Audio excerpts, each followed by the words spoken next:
going on, guys? Mr. Burke, how's it going? Good to see you, Palmer, my friend. good to see you. Burke, Ken Kelly. Ken, nice to meet you. Nice to meet you. Ken Kelly. Nice to meet you.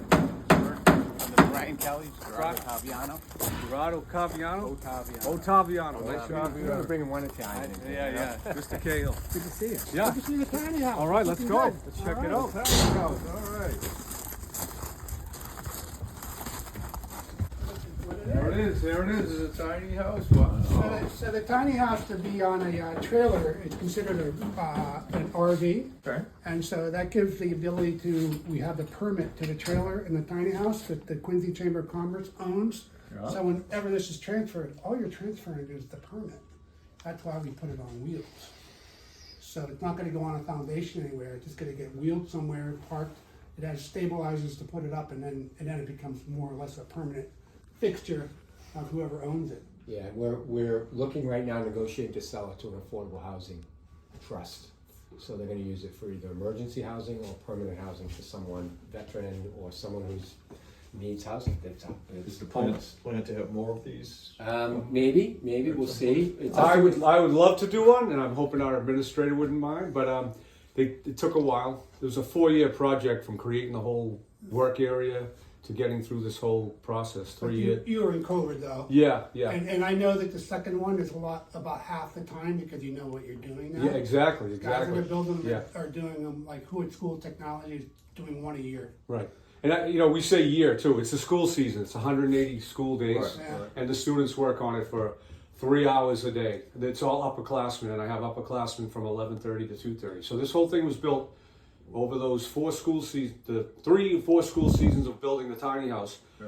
3 hours a day with students, and that involves learning what they're doing, then putting it to use. And then 2 steps forward, 1 step back. Yeah, and then there's the mistakes that have to get taken care of, and That's all how that. they learn, right? But exactly, and boy, did they learn. I mean, Yeah. this Bob- project has been so instrumental to getting students ready for work ready compared to some of our mock projects because it's real and they really get into it. And you know the home builders will support you when you build another one. That's what I'm hoping. All right. Maybe not on wheels, even maybe something that can be picked up and brought away. Who knows? Either way. Yeah, either way. Ken's got a spot down the Cape. Maybe he can. There you go. There you go. There you go. Yeah. Yeah, with the law of the ADU law, accessory dwelling unit law, making it so that they can be put on a foundation would probably be the way to go. Yeah. And you're not even bound by the diameter, the dimensions now. You could build it in panelized, and then Exactly. We construct could, it on right. site. Yeah, we could do a prefab type thing. That'd be great for the students too. So Absolutely. we have the work area now. We want to keep it going,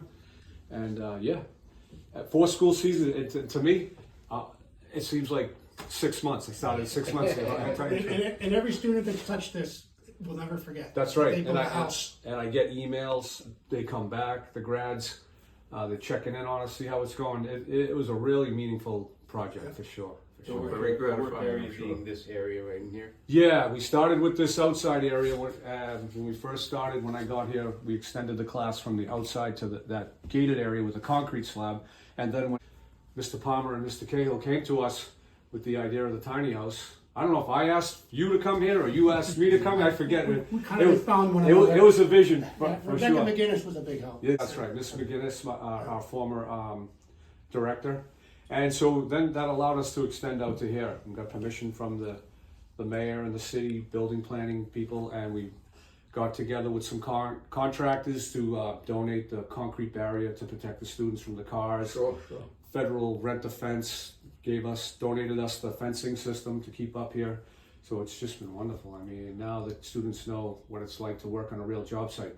TLC Landscaping, they donated the crushed stone. And even that project was my students, my upper class students, picks, shovels, builder's level, graded this whole thing.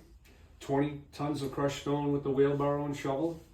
It was a good little work. Talk about hands-on. Yeah, exactly. Yeah, everything's exactly. hands-on for the experience for the students to see what it's really like to build a house. Yeah, absolutely. Yeah. It's only 200 square feet. Well, they're fortunate to have someone with your passion for the project. Thank you. Yeah. No, I do love it. Bob, you're from the Neck, right? House Neck by the Sea. God's country. Yes. My grandmother grew up in. Oh. I think my whole family grew up. Oh, in what Alton. street? What street are we talking? Littlefield. Littlefield. Yep. My grandfather, after the war, Worked for the post office, loading trucks. My dad too. Oh, loading truck. Never had a car. Took the bus at the top of Thomas Street down in Howe's Neck, and so they bought a little cottage right next to Harvey's fishing wharf, which smelled like fish all summer long. There were flies. There were enough flies to lift the house. The capital of the world. That's right. The That's flounder right. capital And the of noise, world. the men swearing and having fun, and What was the convenience store, the supermarket your grandparents? Kelly's Market. Kelly's Market. Yeah. Louis Cafe. Louis Cafe, Oh, which how's is doing that? fabulous now as a Yeah. restaurant. Great place to grow up as a kid. Yeah. Yeah. So like I Were said. you a roller skater at DiMaggio's? Oh, absolutely, All right. absolutely. Yes, sir. His dad was a Yeah. champion roller Yeah, skater. my dad was. He did all the dance moves. Oh, yeah, that's right. No, that was the place to go. Yeah, That's funny. Yeah, no, I had a blast growing up down. I went to Quincy High. Yep. I took welding, and my dad's a carpenter, my uncle's, and I always knew I was going to be a carpenter. I couldn't wait to get out of high school. If you saw my transcripts, you'd know why. I just wanted to work, and then so started in construction when I was 17 years old over at Lewisburg Square. Oh yeah, built those yeah, condos. yeah. And when I was there from as a laborer, setting the pipes for the water system and the fire hydrants, and then I was hired by the next crew that came in to set the forms for the slabs. And then I was there. I got laid off there, but I was picked up by the masons, and I was a mason's tender.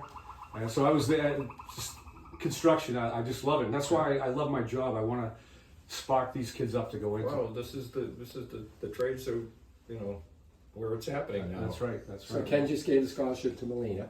Nice. Melina Miller. She got $2,000 for the Quincy. Very She nice. worked on this house. Oh, she did. Yes, Yeah. Melina Miller. Well, thank you. Yeah, thank you. She's Yeah. a great student. He recommended her, and Ken's brother who the scholarship's named after, his late brother Brian. Yeah. And in what's this, the fourth year? Yeah, I think it was fourth or fifth, yeah. Yeah, fourth or fifth. A lot of year. success stories from this project. We have a young lady named Angela Pham who came in here as a freshman. I had her online during COVID, and come to find out her dad is a heavy equipment operator, and she had a little bit of interest in construction. An amazing student. She worked on this project, and then from here she went to Wentworth. She's 2 years into Wentworth, and now she's doing an intern at the Quincy Inspectional Services. She might want to become a building inspector, and our building inspector over there, Kathy Nugent, one of the first women in the state to become a building inspector, I believe. And she's been talking about how they need more women in that, and somehow Angela and Kathy found each other. So Match made in heaven. yeah, incredible. Like when you hear these stories from a project like this. I don't know that the passion would have came from, the chicken coops and the sheds and things like that. I mean, it's that's good work, but this is real. This is complete. And it's working with the other trades, plumbers, electrics, welding. It was awesome. So is this project done with the idea of multifunction use or reusable space? You know what I mean? If you see some of the shows on TV that show you the tiny houses, they have, like someplace where it'll slide out for a kitchen table and it'll slide back in. Yeah. Those types of ideas. That was again part of the project. Was we bought Scott and Mr. Cahill got us the plans online from a cookie cutter, and then when we come to talk to the inspectors, they said that it wasn't going to pass the code. So my students had to redesign the roofs. Based on the load, And based on, And you got the storage under the and then the stairs, storage just thing, like that. Just like that. so every little space. So Every little bit has to be used. every step has the bottom Yeah. coming up. Air and then conditioning's here. going up here. So there's gonna be air conditioning. There's Yeah, a toilet, heat pump. bathroom in there. It is one of those where you just have to figure out how do I get used to everything. Yeah. This is like the living room. And this is all storage as well, so this is the seating area, Yeah. and then these lift up and you can store in here.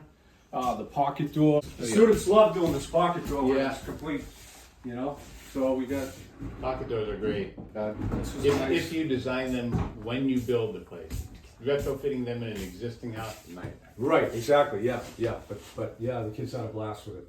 And then the loft, of course. Oh, and one of the other things, the plan didn't have a means of fire exit for the second level, and everyone kept telling me, well, you don't need one, and my conscience wouldn't let it happen, and we were talking to these guys, and we designed it all into it, And then Pella Window made us a nice access window which goes, so they can open that from the loft and get out onto the shed roof. There's a shed behind here also attached for We jump storage. down. Great. And that gets them out of here. So that was a relief to all of us. Yeah.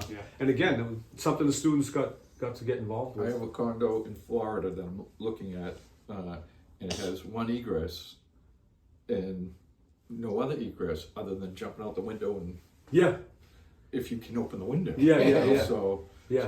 definitely, I Maybe not buy that one. I always like the idea of having a second egrets. so you know. This is from a guy who grew up on the second floor. Yeah. We did have an access, but it was Yeah. quite a few feet down. The ladder. Get the Yeah. ladder. You know, we had trees. Yeah. We had jump Yeah. to.